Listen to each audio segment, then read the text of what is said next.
Recording. There we go. Okay, right. Welcome. It's lesson number 5, and good evening to you all. So we're carrying on today. Last week we started a new picture.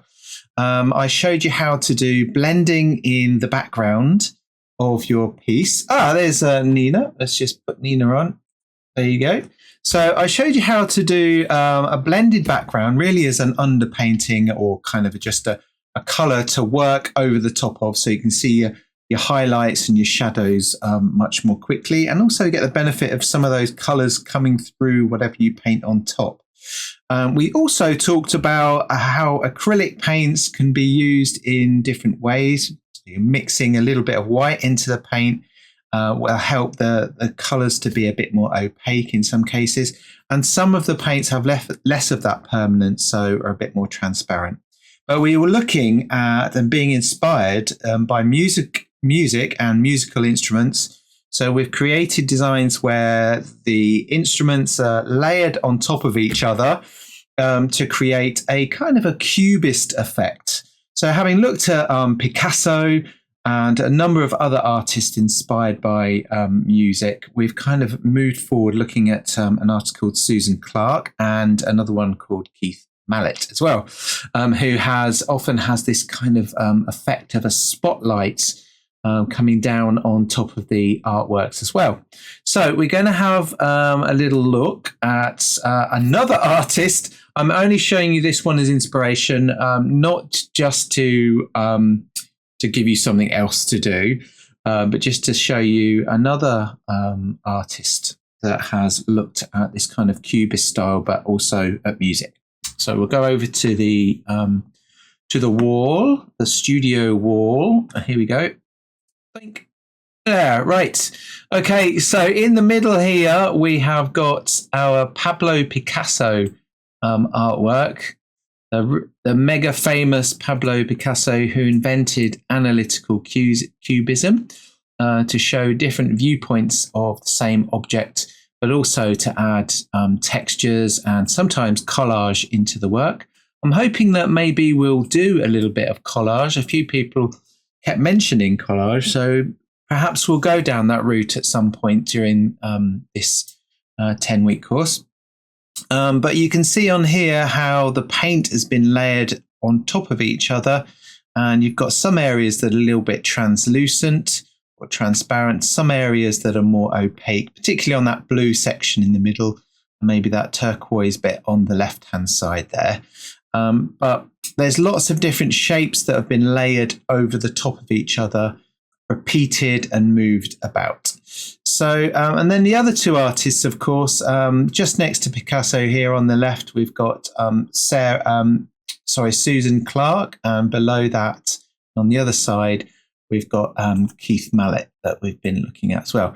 So this next chap that I've got here is called Krotov Vasily, I think his name is. So let me just bring up one of those, hopefully. There we go. Oh, there we go. So very different again, less textural, more kind of very smooth and everything, this artwork. So the interesting thing about his work is that we've got the same object, but we've got shapes that have been painted over the top, or lines that have been painted through the object. And then every time those lines intersect with the musical instrument, the colors or the tints and the tones change slightly as well. There is a little bit of repetition, which you can see on here. And if I can move that about a bit, you can see that the mouthpiece, I think that must be up there, has been repeated in the background, but the colors have changed slightly. So we've got the blues instead of the orange and the yellows and the browns in here as well. So, and then you've got these, what seems like quite random shapes, but actually, look, we look at the area where the sound comes from. I'm just going to call it the, I don't know, funnel. But behind it there, you've got another arching shape that reflects that, and then another one behind it.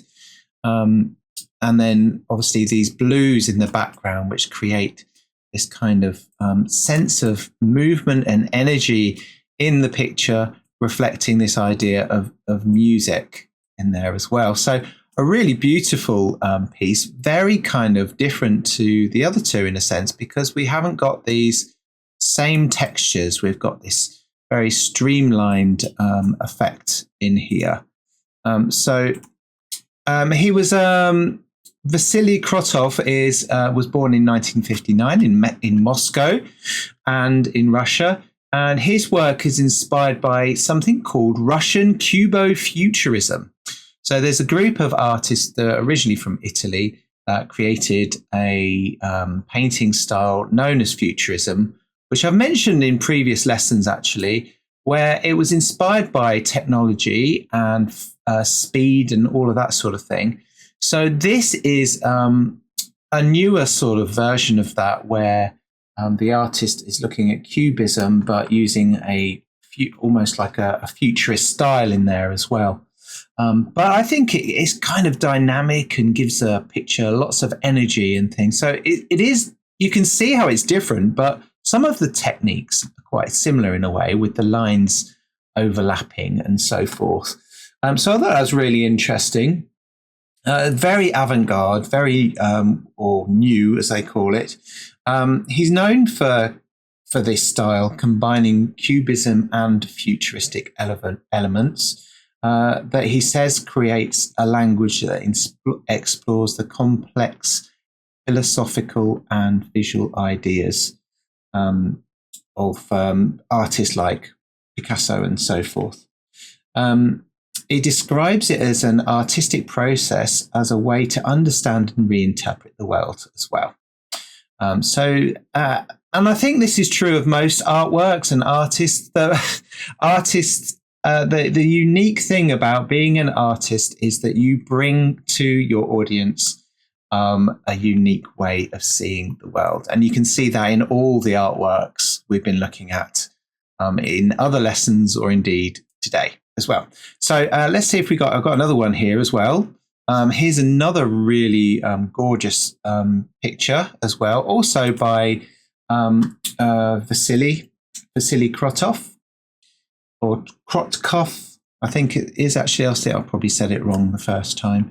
But part of this musical instrument is green, obviously, and part of it disappears. And he's actually put it a little bit lower down. But again, you've got all these beautiful kind of intersecting lines and a little bit of repetition in there as well. So a really interesting artist to look at. And I just wanted to show you that before we move on today. So we're going to be continuing with our work inspired by these artists, but particularly Keith Mallet at the moment. So if you look over there on the right-hand side at the pianist, you can see that there's these two very distinctive lines which almost represent a kind of a spotlight and things, but the colours on each side are very different. So you're creating this sense of an evening or a nighttime scene with a spotlight on the musician, which is fantastic. Okay, so we'll go over to my desk and I'll remind you of where I was and what we did last week, and we'll get on and keep painting, because I imagine, like me, most people have still got a bit to do on this, if not finishing off other stuff still. So we'll go over to my desk. So here we go. Here is my drawing that I did. And if you remember, I talked about using tracing paper and tracing some instruments, and then putting the tracing paper on top and then tracing another image over that. You could also, which is what I've done here, is I've literally just I drew the guitar, I think it was first. Then I drew this bit from a cello over the top and made it kind of intersect with the other one. And then I put in this French horn behind it. This drawing itself is really useful because it reminds me of where the tones and shadows are for when I come to paint the painting that we're doing using the inspiration of our Keith Mallet at the moment. Okay, so you could draw it freehand if you're up for that. One thing that I was talking about today with one of the students is that it's really useful if you need more, if you want more practice with composition. This is a great way to explore that, because you could have separate, this is all on one, but you could have separate pieces of tracing paper and lay those on top and then say, oh gosh, what would happen if I perhaps placed it over there? So you can see that on this actually. So I could, like Vasily Krotkov, I could say repeat the funnel on this side of the design if I wanted to. So it gives you a bit of freedom to try out things layered on top of each other before you commit and start drawing them in and shading them and so forth. Okay, so that was the drawing. So I'll just put that over there for a few minutes. And then last week, you will have seen me, or you might have seen me on the video. I've been painting this picture. I've got like these yellows running through the middle. It's got a kind of tint of green because, well, you can't see it so clearly on the screen here at the moment, I don't think. But there's a bit of green down here and there's a bit of blue up the top. When I've painted the yellows over the top, I've got a little hint of that greeny sort of colour coming through there as well. I really enjoyed painting this last week because it's kind of relaxing, getting really close in and using the paints and so forth. And I'm going to be continuing with that today. As you can see, from last week, I've started to paint in, I've decided to go with blues and things in the background. So I'm going to mostly do blues, whites, perhaps a little bit, touch of brown in these areas. Keep it very simple and then maybe introduce some of the other colours into the outside. But the idea being that we can make this kind of almost like spotlight effect. It's not going to be exactly like that for this, but we're going to have something quite similar and quite interesting, hopefully. All right. So don't forget that when I painted this, I was doing the blend, and you'll see me doing that in a minute, but I was doing the blending one small area at a time. So the reason for that is, as I mentioned before, is that the paint dries quite quickly, acrylic. You can get special medium to prevent it from drying so quickly. But the best approach that I've found, particularly if you want to do lots of blending, is to do a small area at a time so that those colours can be blended as you go along. And the other important thing is not to have a dripping wet brush when you go to blend, because you're blending with the colour. You're not so you're pushing the colours together. You're not adding water to make your colours go lighter or dark or whatever, or lighter. So you just need to have a damp brush as opposed to a wet one. So a damp brush will help to keep the paint just damp enough for you to be able to mix those colours together as you progress. Okay. And the other thing to remember, of course, and I haven't got this out yet, I'll have to do it in a minute, is titanium white mixed in with one of your colours, particularly if that colour is quite translucent anyway. Mix a tiny bit of white in and you'll find the paint sits better on the surface of the background here. So it won't be as transparent. And I was showing people this earlier. I'll do it again in a minute.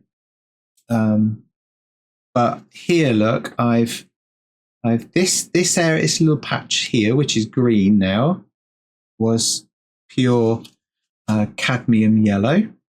And then this was mixed in with, this one was mixed in with a little bit of titanium white. So you can see how those colours actually sits on the surface better. Here, this was yellow ochre, which is a very opaque colour, which is I really love using. And this was really nice to paint on the top of this blue background. So depending on what effect you want, you could do either of those things. So when I did this area, I didn't add any titanium white. So I got a little bit of the blue coming through from the background as well. But one of the nice things about this picture is the way it's going is that some areas, because I'm painting in really in my design, some areas you'll get little tiny bits or specks of the blue from the background appearing in there, which I kind of like as well. But you can get rid of those completely if you want to. I just decided to leave some of them showing. Okay, so that's pretty much most of what I wanted to say. I hope you like looking at, I keep forgetting his name, Vasily Krotkov. He's a really cool artist. A little bit of inspiration.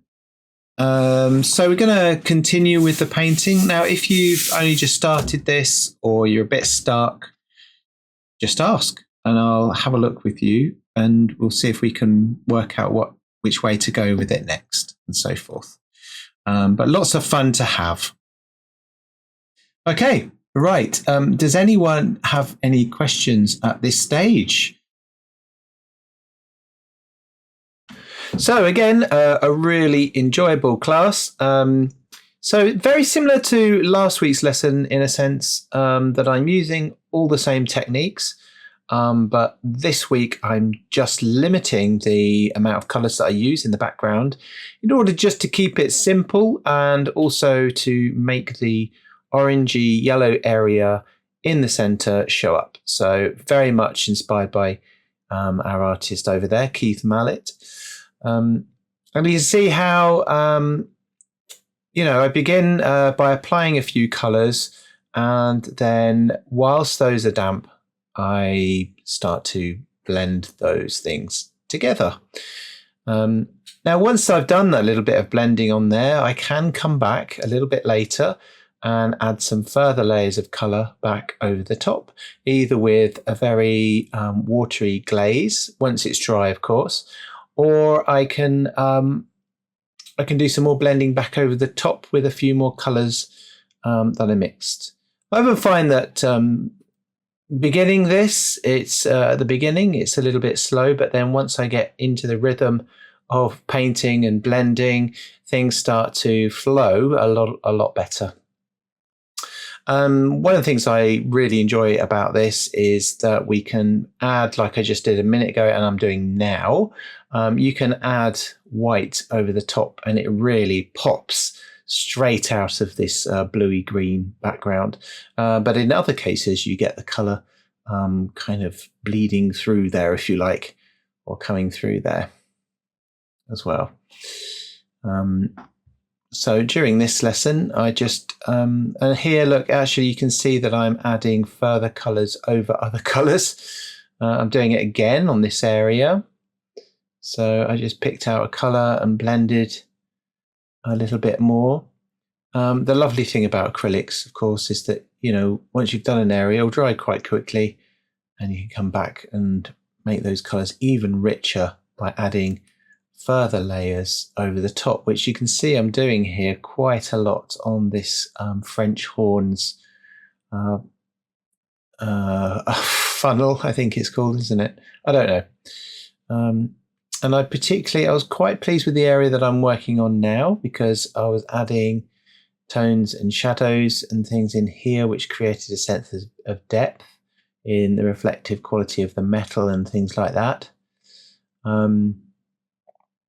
And you'll be able to see that a little bit later on as well when I get nearer the finish. So you're really very much using the shapes that were originally in the photograph and the drawing, perhaps emphasizing those a little bit more. And there you can see I've just added a little bit of shadow to the curve just over there as well. So as I'm working over all of this, I'm constantly going back and building more detail in with the reflections. And you'll find actually that as you work on these things, you kind of sometimes even forget about what it is, that you're actually trying to achieve, because you get so involved with the detail and the painting that you're so attuned to that you're not really thinking, oh, it must be shiny. Why isn't it shiny? It must look like a French horn. Why does it look like a French?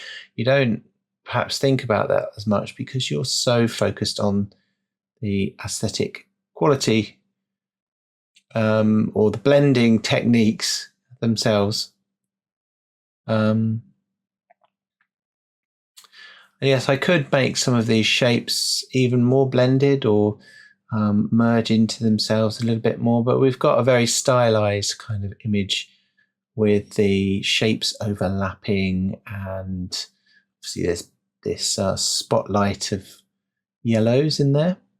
So as I was painting, I was thinking to myself, well, maybe I want to add more whites and things towards the top, very much like Keith Mallet's work, where it's much brighter at the top and slightly darker down the bottom.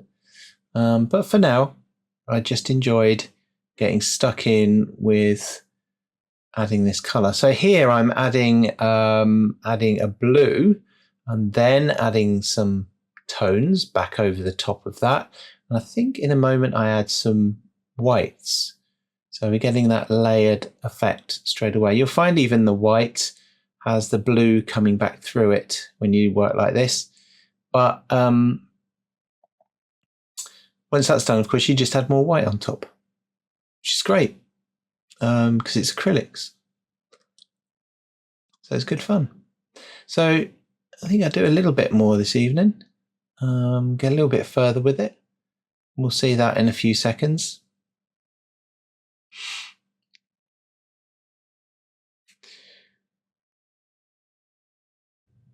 And we can see the white at the edge of the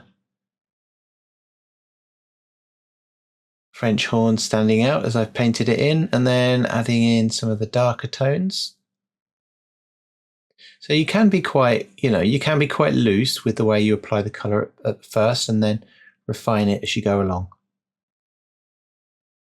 I'm really just painting it into these shapes and shadows and things as I drew them from the tracing paper earlier.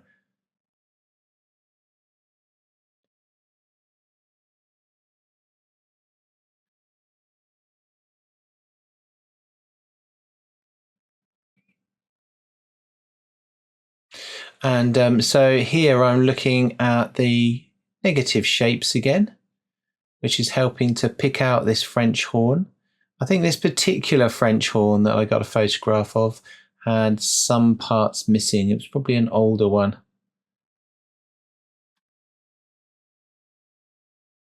But I don't think it matters too much because we've got the distinctive shapes of that instrument going through.